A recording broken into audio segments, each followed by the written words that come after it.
भगवान श्री कृष्ण को नमस्कार करते हुए आप सभी का अनंत एकेडमी ऑफ मैथमेटिक्स में स्वागत है। मैं योगेश्वर त्याल आज आपको स्टार्ट करा रहा हूँ Fourier series solution of the heat equation, जो कि आपकी पार्शियल डिफरेंशियल इक्वेशन जो सेकंड पेपर है एमएससी सेकंड सेमेस्टर का, उससे रिलेटेड है। ये आप वैसे बीएससी में भी काफ़ी कुछ पढ़ चुके हो, लेकिन ये उससे आगे का है पैटर्न कि ends of the bar kept at zero temperature. ठीक है, तो हमारे पास सबसे पहले जो प्रॉब्लम होगी वो इस तरह से गिवन होगी, consider the problem of determining the temperature distribution you x T in a thin homogeneous bar of length L. यानी कि हमारे पास एक थिन होमोजीनियस बार यानी कि एक रोड है जिसकी लेंथ एल है। ठीक है, और उसके अंदर जो टेम्परेचर डिस्ट्रीब्यूशन है वो यू से डिनोट करोगे, यू एक्स कॉमा टी, जहाँ पे एक्स डिस्टेंस को रिप्रेजेंट करता है और जो टी है वो टेम्परेचर को रिप्रेजेंट करेगा। गिवन द इनिशियल टेम्परेचर आपको गिवन होगा through out the bar and the temperature at both ends at all times. ठीक है, the boundary value problem is, और इसकी बाउंड्री वैल्यू प्रॉब्लम इस तरह से हमें गिवन होगी कि भाई curly square u upon curly t is equal to a square curly square u by curly x square. यानी कि heat equation in one dimensional है आपकी, जहां पर एक्स जीरो टू एल है, टी ग्रेटर देन जीरो है। Equation one. अब initial condition में ये दे रखा है आपको, मतलब जो स्टार्टिंग है ना आपका एक्स जीरो यानी कि एंडिंग, और सॉरी स्टार्टिंग और एंडिंग पॉइंट, यानी कि जो रोड है उसका जो स्टार्टिंग पॉइंट होगा वो जीरो रखोगे आप एक्स को, और एंडिंग पॉइंट आप एल रखने पर यानी कि लास्ट में पहुंच जाओगे, तो दोनों पे ही टेम्परेचर जो है वो जीरो है। Zero temperature at both ends, जहाँ पे टी जो टाइम है वो ग्रेटर देन जीरो लेकर के चलोगे। Equation two. अब इनिशियल कंडीशन गिवन होगी, इनिशियल कंडीशन का मतलब जब टाइम आपका जीरो यानी कि आपका जो कंडीशन है वो स्टार्ट भी नहीं होगी, तो इनिशियल के अंदर हम यू एक्स कोमा जीरो को एफ एक्स लेकर के चलेंगे। इक्वेशन थ्री, ये सारा कुछ आपको गिवन होगा। इसके बाद हमें यहाँ से स्टार्टिंग सॉल्यूशन होगा आपका start. Suppose one has a solution of form, कि जो इक्वेशन वन है उसका एक सॉल्यूशन है, और सॉल्यूशन इस तरह से है कि u x t is equal to में x into t, where x is a function of x only and t is a function of t only. अब हमारे पास जो हीट इक्वेशन है उसमें हमें करली यू बाय करली टी और ए square curly square u by curly x square निकालना पड़ेगा। तो इसको देखिए ध्यान से एक बार।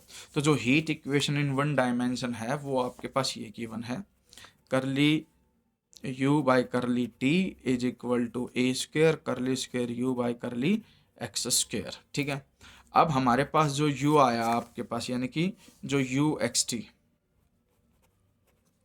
वो आया था आपके पास x इंटू टी, जहाँ पर x सिर्फ x का फंक्शन है, t सिर्फ t का फंक्शन है। यहाँ पे डबल डेरिवेटिव चाहिए, तो हम डबल डेरिवेटिव करेंगे partially with respect to x square, तो x का 2 टाइम्स हो जाएगा, t एज इट इज रहेगा।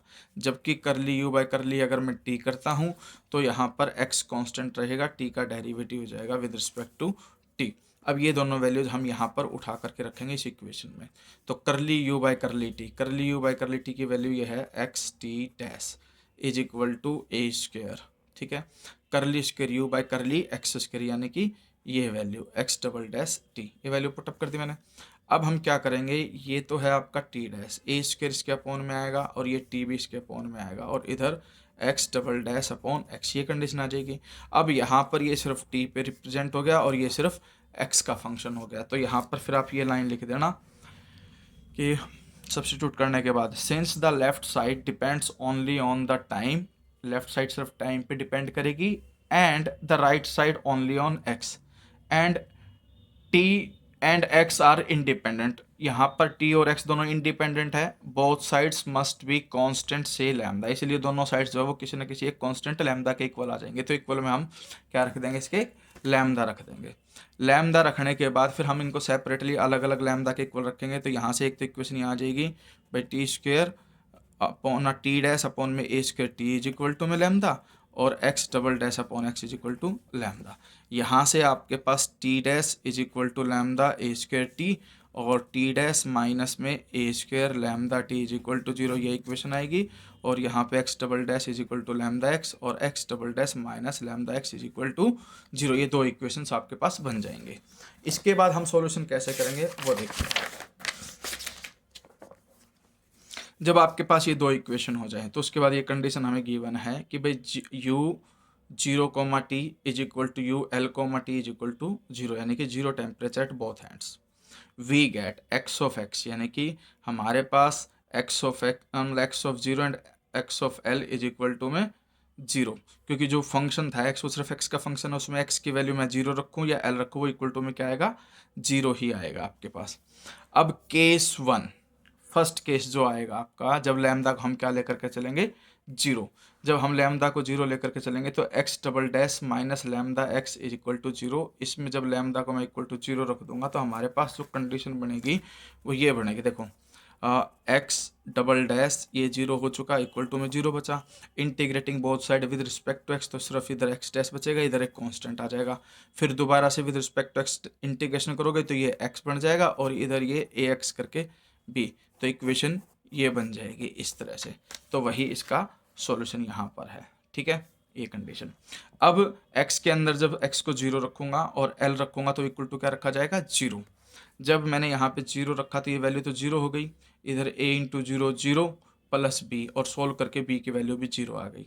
और यहाँ से हमने देखा कि जब l रखा तो भी ये 0 आ रहा है, और यहाँ से हमने जो वैल्यू निकाली थी b की 0 रखने पे यहाँ से a भी 0 आ गया। तो कुल मिला करके a और b दोनों वैल्यू 0 हो गई, कुल मिला के फंक्शन जो x है आपका वैल्यू 0 0 रखने पे 0 हो गया। This leads to u equal to 0 which does not satisfy u x comma 0 is equal to f x, so we reject lambda is equal to 0, यानी कि हम लैम्डा को क्या कर देंगे, रिजेक्ट कर देंगे। अब नेक्स्ट केस आएगा जब लैम्डा क्या होगा आपका, पॉजिटिव। तो पॉजिटिव होने पे हमारे पास जो कंडीशन बनती है, देखिए हमारे पास ये है x double dash minus lambda x is equal to 0।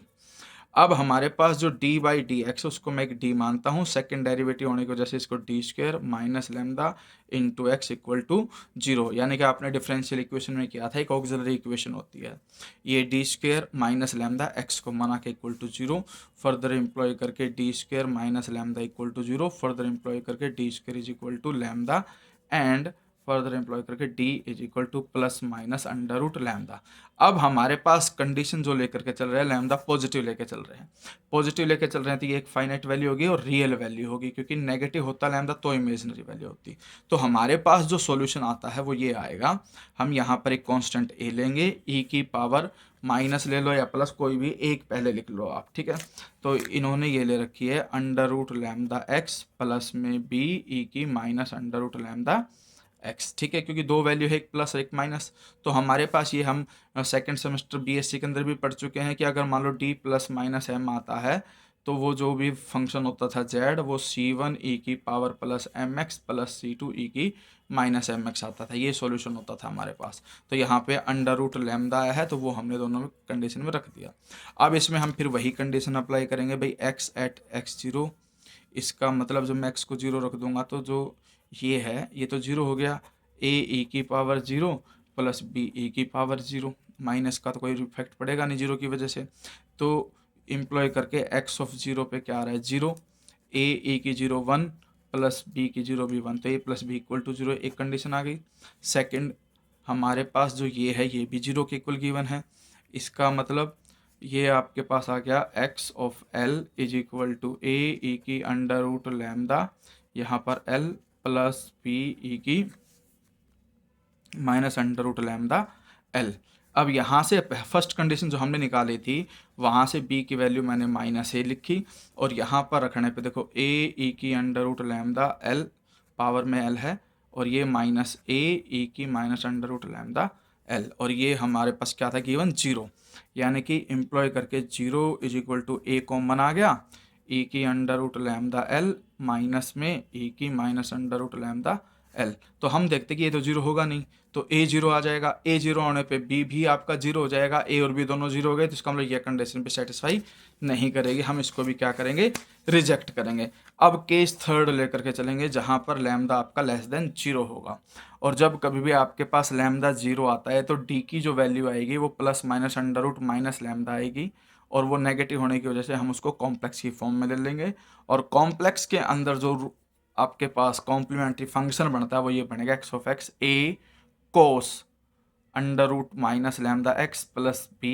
Sign under root minus lambda x. ये कंडीशन याद भी रख लेना। इसके लिए अगर आपका लैम्डा नेगेटिव है तो ये आपकी ऑक्सिलरी इक्वेशन का सॉल्यूशन बनेगा, ठीक है।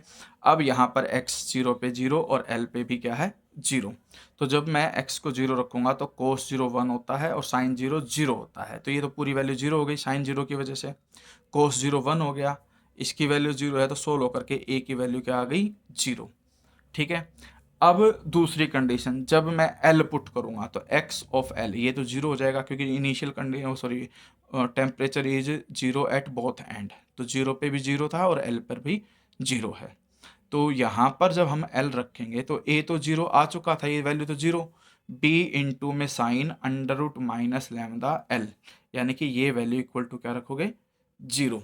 अब हमारे पास इन दो कंडीशंस का प्रोडक्ट जीरो आ रहा है। ठीक है। जीरो आने का मतलब ये है कि भाई अगर मान लो b को मैंने जीरो ले लिया तो वो नॉट पॉसिबल, क्योंकि फिर कोई कंडीशन हमारे पास बचेगी नहीं, कोई फंक्शन सॉल्यूशन होगा ही नहीं।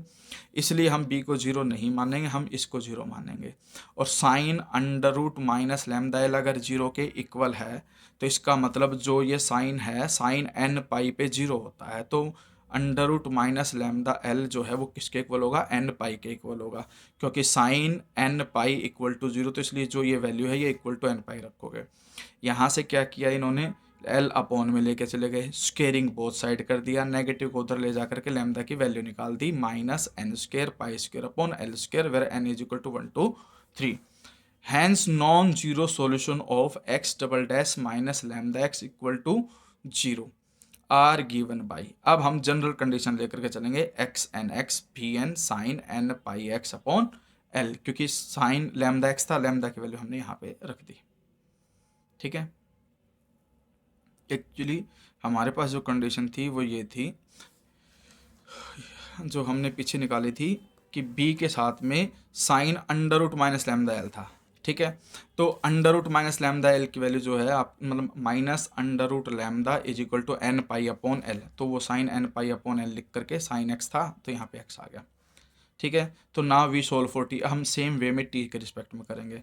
तो टी डैश प्लस माइनस में लैम्डा टी था, लैम्डा की वैल्यू हमने जो ये निकाली थी ये वैल्यू पुट अप कर दी, तो ये ऑलरेडी नेगेटिव है तो यहाँ पे क्या हो जाएगा, पॉजिटिव, क्योंकि आपके पास जो इक्वेशन थी वो ये थी t dash minus lambda t equal to zero. इसमें लैम्डा की वैल्यू ये नेगेटिव वाली रखोगे तो वो पॉजिटिव होकर के ये कंडीशन आ जाएगी।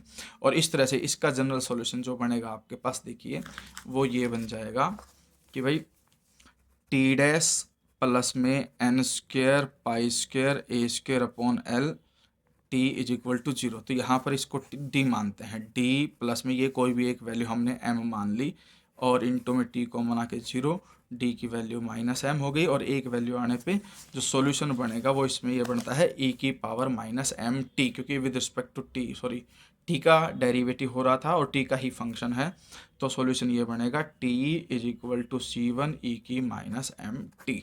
और यहाँ पर एम की वैल्यू जो हमने मानी थी एन स्क्र पाई स्क्र ए अपॉन एल वो वापस पुट कर देंगे। तो इस तरह से ये कंडीशन आ जाएगी और कांस्टेंट की जगह पे यहाँ पे इन्होंने डी एन ले लिया जनरल केस के अंदर, और ई की पावर के बजाय यहाँ पे ए एक्सपेंशन लिख रखा है और ब्रैकेट के अंदर ये आ जाएगी value minus n square pi square a square upon l square t for n is equal to 1 to 3। अब जो यू एन होता है वो आपके पास एक्स और टी का प्रोडक्ट था, एक्स एन और टी एन प्रोडक्ट करोगे तो बी एन और डी एन दोनों कांस्टेंट मिलकर के एक सी एन बन जाएगा, साइन एन पाई एक्स, यानी कि ये जो sign n pi x upon L है ये लिख दोगे यहाँ पर और साथ में ये लिख दोगे। ठीक है। Satisfy the heat equation and the boundary condition. ठीक है। इसके बाद हमारे पास जो u ब्रैकेट के अंदर जीरो कॉमा टी है, यानी कि x को जीरो रखा तब भी और l रखा तब भी, तो इक्वल टू क्या आ रहा है, जीरो। और जहाँ पे सी एन का मतलब है कि जब हमने इनको प्रोडक्ट किया था तो बी एन और डी एन दोनों कांस्टेंट थे, उन दोनों का जो प्रोडक्ट आएगा b n into d n वो हमने सी एन माना हुआ है। ठीक है। और जब यू एक्स कोमा जीरो यानी कि जब टी की वैल्यू जीरो पुट अप कर दूंगा तो वो किसके इक्वल है, एफ एक्स के इक्वल। तो consider the more general solution u x t is equal to summation n equal to 1 to infinity c n, यानी कि हमने जनरल कंडीशन में इसका समेशन और लगा दिया, समेशन लगा कर इसको लिख दिया। इसके बाद putting t equal to zero, जैसे ही मैं इसमें टी को जीरो रखूंगा तो यू एक्स कोमा जीरो तो एफ एक्स हो जाएगा, इसलिए एफ एक्स लेफ्ट में आ जाएगा, इज इक्वल टू में u x comma zero is equal to summation c n e की पावर, देखिए टी को जैसे ही मैं जीरो रखता हूँ यहाँ पर तो ई की जीरो 1 होता है तो ये तो हट जाएगा, ये एज इट इज बच जाएगा, तो ये आपका फाइनल सॉल्यूशन होगा। ठीक है। इसके बाद which is Fourier sine series for f x and hence c n is given by, यानी कि ये जो है आपके पास फोरियर साइन सीरीज थी, तो समेशन के अंदर जो सी एन कॉन्स्टेंट होगा वो आपके पास बनेगा 2/L 0 to L f x sine n pi x upon l d x. ये बात ध्यान रख लेना इसकी, ठीक है। अब u x t is equal to summation n is equal to 1 to infinity, c n था, सी एन की ये वैल्यू पूरी रख दी हमने यहाँ पर, और यहाँ पे sign n pi x upon L E की power minus n square pi square a square upon L, ठीक है।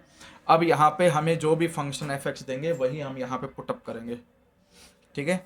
ये कंडीशन आ जाएगी, जैसे कि इस वाले केस में क्या रखे कि suppose that the initial temperature is this, F x की ये वैल्यू दे दी, तो एफ एक्स की यही वैल्यू हम एफ एक्स की जगह पर रख देंगे, ठीक है। तो फिर उसके बाद हम फर्दर उसको सिंप्लीफाई करेंगे और आंसर आपके पास आ जाएगा। तो इन्होंने ये क्या किया है कि suppose that the initial temperature is F X is equal to 4x upon L. वैसे तो क्वेश्चन यहीं पे सोल्व हो चुका है, लेकिन ये हमें पर्टिकुलर केस दिया कि अगर एफ एक्स कुछ दे रखा होगा तब हम क्या करेंगे। मान लो हमें एफ एक्स ये गिवन है, तो as shown in the figure it can increase from 0 to 1 at L is by 2, यानी कि ये जो वैल्यू है मैक्सिमम वैल्यू अटेन करेगा 1 पे जब L/2 होगी, और यहाँ पे L पे वापस 0 हो जाएगी। सी एन जो है 2/L 0 to L, यहाँ पे एफ एक्स होता है, ठीक है। 4x² upon l square sine n pi x upon l, यानी कि वो वैल्यू रख करके सेपरेट सेपरेट मल्टीप्लाई कर दिया, इसको इसके साथ भी मल्टीप्लाई किया और 1 के साथ भी, और 1 के साथ मल्टीप्लाई करके अलग अलग लिख दिया इन्होंने, दो अलग अलग केसेस बना करके, ठीक है। अब हम क्या करेंगे, इसका इंटीग्रेशन करेंगे, इंटीग्रेशन करके upper limit minus lower limit put up करेंगे और फाइनल आंसर आ जाएगा आपके पास, ठीक है। तो ये आप कर लेना कंप्लीट।